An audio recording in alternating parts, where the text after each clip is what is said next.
Multicultural and the First Peoples Radio presents Amplifying Voices, a project which aims to preserve, promote, and revitalize Indigenous languages and cultures.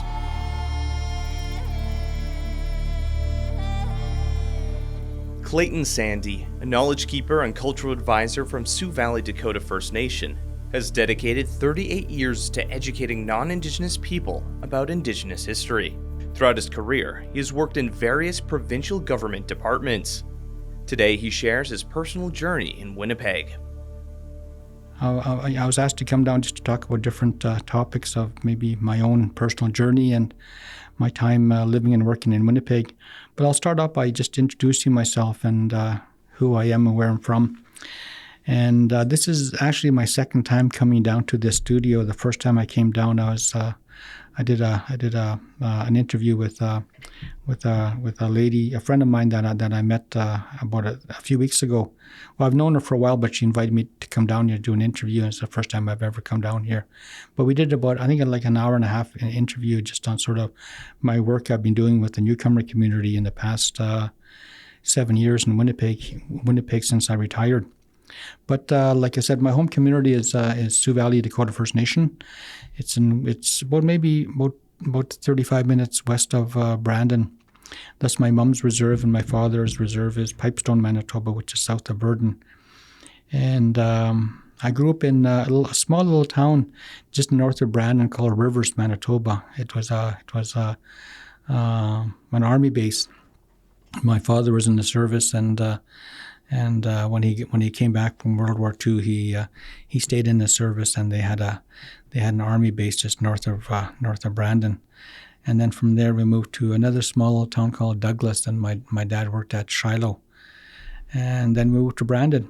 So I lived in Brandon until I think I was about maybe 10 or 11 years old, and then I was part of what they called the 60 Scoop at that time, and I wound up in foster care in Dauphin, Manitoba. And I stayed there till I was just about 17. And I guess my journey. I guess I'd like to start off with my journey, maybe coming to Winnipeg. So I came to Winnipeg at around 73, and started my journey then. And I remember I didn't finish high school. I dropped out of high school when I was in grade 12. My mom passed away in 1972, and I was in grade 12, and she passed away in October, and then I dropped out of school then. So I never finished school till I became an adult and moved to Winnipeg, and kind of started my journey there. But I worked in Winnipeg. I just retired in 2016 from the Manitoba government. I was with the Manitoba government for just nearly 40 years. But the beginning of my career, I started working in Winnipeg, and sort of like, I always call them like dead-end jobs that kind of take you nowhere, and basically making you minimum wage. So I did work like made soap. I worked at Nutty Club making candy, and then I became a spray painter for a while. Then I decided to go back to school. Went back to school, and then eventually went into the Manitoba government as a draftsman in 1976. Worked as a draftsman for a few years, and I got interested in cartography. And in the same building, there was an office on the other side of the building, and it was Department of Energy and Mines, and I had a couple of friends over there. I used to go over there and watch them work, and that was my first introduction to cartography. And they all worked in the dark, so it was basically they're drawing maps, and on these white glass tables, and all the material they used was transparent, and I thought it was fascinating. So I got into cartography, and I wound up staying there for about 11 years. Then moved on to another position. In total, I think I worked in about 7 different government departments in the Manitoba government. Then I took a break, and I went to the feds for a while. I worked in Stony Mountain, and I saw an advertisement. Someplace. They're looking for 3 people to work in Stony Mountain to work with gang members. It was called the National Aboriginal Gang Initiative. So I applied for it. I asked my director if I could get a secondment and apply for the position. He said, go ahead. So I applied for the position and wound up spending the next 2 years working in Stony Mountain. And my job there was to help work with high-ranking gang members and to help them transition from inside there to out to here, and to also to get them to be better role models if they're possible, I guess. So my job was to try to get them in getting working with young guys, but also to not just pushing them towards gangs. And I started the first career fair in a federal institution in 2005, and I think that was probably one of the first time that many of the inmates ever saw many Indigenous role models. I think I took about maybe 22 different booths in there, and most of those booths were educational booths, training programs, and I made sure that all the ones that came there, they had Aboriginal people behind the table promoting or recruiting, and I'm pretty sure that's the first time a lot of those young guys had ever seen, Indigenous professional role models. And so we did that 2 years in a row, and we did Stony Mountain twice, and then we did Rockwood twice, and I thought that was quite interesting because many of the guys, they took the material, and I really encouraged them if they weren't able to use the material, maybe they could pass it on to their spouses or their kids or stepkids or whoever. And then I finished my 2-year secondment there, and then I came back to the province, and I came back into education training. Approached the deputy minister if I can do career fairs at all the provincial jails, and go ahead, he said. So so I started doing career fairs at all the provincial jails, Headingley, Milner Ridge, Women's Jail, Agassiz, Brandon, all over the place. And I found it quite interesting because our audience, of course, were all gang members and from the different institutions, and usually when we like, for instance, when we did the career fair at Headingley, we would do it over 2 days because they had to bring them in through different units, and they were actually different gang units, and so we got to meet everybody there, and so they bring them in and they'd spend about maybe half hour with us, and they had a big gymnasium then. We'd set up about maybe 20-25 different booths. So we got to talk to many inmates from all over the province, and then the youth center. So we got to work with the young guys as well. It was really sad sometimes because I remember going to Agassiz, which is closed down now. It's a place where you're a juvenile and you get locked up there. But I remember going there, and I think we took about maybe 15 to 20 role models from different careers, and just to go and talk to the inmates.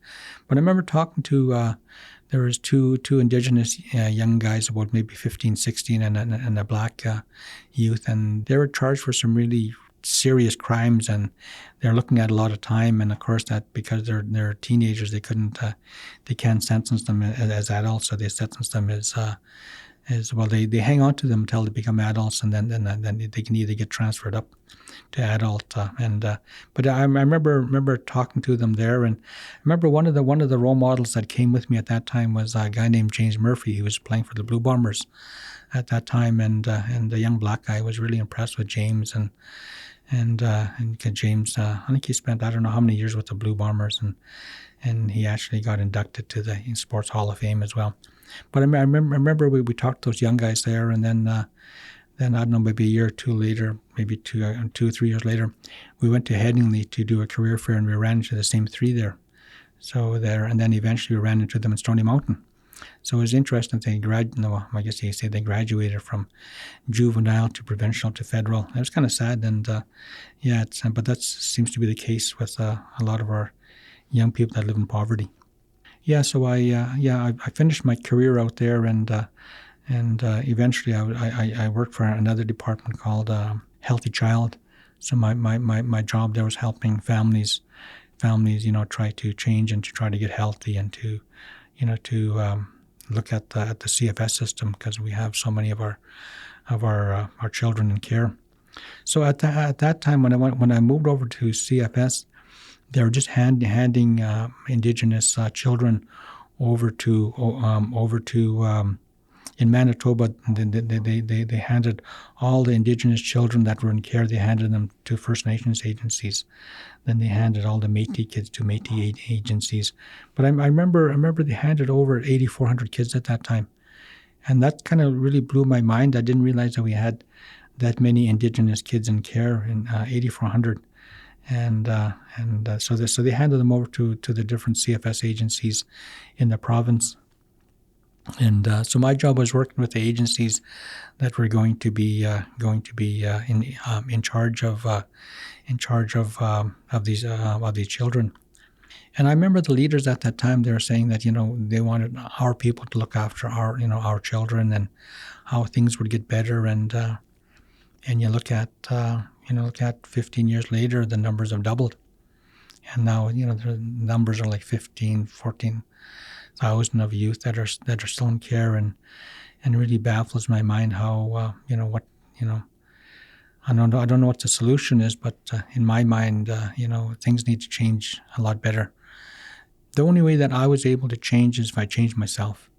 And I remember listening to an elder one time. I went to an elders conference in Morley, Alberta, and I heard an elder say there, if you change, people will look at you differently, and your family will look at you differently, and your community will look at you differently, and they'll start saying different things about you. Yeah, the home that I grew up in with, again, same thing, was lots of turmoil because both my parents are residential school survivors, and 6 of my older siblings were residential school survivors, and I was part of the 60 scoop. So, so I grew up in that system, just being part of all that turmoil, and as a young boy, I knew that if I ever became a father, I'd never be part of that system. I tried to break that system. So my oldest boy, he's 41 now, and when he was born, I quit drinking, and I made a promise to never allow alcohol in my home, and that was nearly 42 years ago. And when I look at my boys now and my grandchildren, the difference it's made in their growing up in their homes, totally different. And so I think I was able to break that cycle there within my own family. And my only complaint about my boys and my daughter-in-laws is that they're workaholics, and which isn't bad. And I look at my grandkids, and it's such a strong connection you see within the family, and how much love there is there. When I if I don't hear, like, I have 3 grandkids living here in Winnipeg, and the older one who just turned 18, if we don't see each other or hear from each other within maybe 2 or 3 days, he just calls me, texts me, and just tells me how much he loves me. So I was thinking, growing up in a system with sort of no love whatsoever, and never hearing that in a home, and hearing that with with my own family and my own grandchildren now, it's made a big difference. So that part, I think it's that's one of the parts I think that really needs to change within our homes in Manitoba, especially on reserve. And I never lived on a reserve. My father, when he was my father just passed away last May. He was 102 years old, and I always remember hearing his journey as well, and his time in residential school, being taken away out of province and coming back and joining the service. And I remember that was in 1941. So he joined the service in 1941, and at that time the federal government had a policy that any Indian that went to war became a non-Indian. And so when he came back, so he went to war, fought for the country, and he was wounded twice, and came back, and he wasn't considered an Indian anymore. So we wound up living off reserve because we weren't the 12 kids that came after Dad got back from war. We didn't have no status because we weren't considered Indians anymore. And so it wasn't until around 1982, 83, the federal government. Well, it wasn't the federal government. It was a lady from Alberta but one of the other policies was that if any Native woman married a white guy, she would lose her status as well. So this lady lost her status, so she took it to court and took it to the Supreme Court, and they brought in what they call Bill C-31. So any Native person in Canada lost it through enfranchisement, which I lost mine, and of course marriage, and so they had different ways that that the government had set up policies to kind of I always say, to dilute our people. could get their status back. So I got my status back around 1983, 84, and became a band member of Pipestone first, and then I switched over to Sioux Valley a few years ago. And so I find that when I look back at the communities that I'm from, and I mainly I'm more interested in Dakota communities because I am Dakota, and we only have 5 Dakota communities in Manitoba. But I look at the cycle as well in those communities, a cycle of poverty, a cycle of violence, a cycle of family services, and of course that's across Canada as well. So we hear about it in the news all the time, just about the impact of Jordan's principle and children in care and stuff like that. So, but my community is Sioux Valley. I think we're probably the only community right now in Manitoba that if any children go into care, they never leave the reserve anymore. So we look after our own now, and we actually we get the parents to leave now. So we provide them options of healing and stuff like that, and addictions, whatever. And then we also just passed a policy that again is how we can actually remove people from our community now, legally, so which is something that most communities can't do. And so so that's another change that's has happened in our community. So we're slowly moving towards something different, but the healing part is so important, and the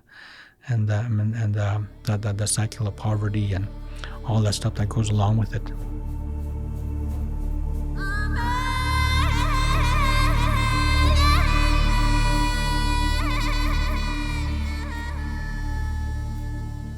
Amplifying Voices was developed in collaboration with over 60 Indigenous language keepers, experts, broadcasters, and academics, and is guided by an Indigenous advisory group comprising broadcasters, language experts, elders, and authors.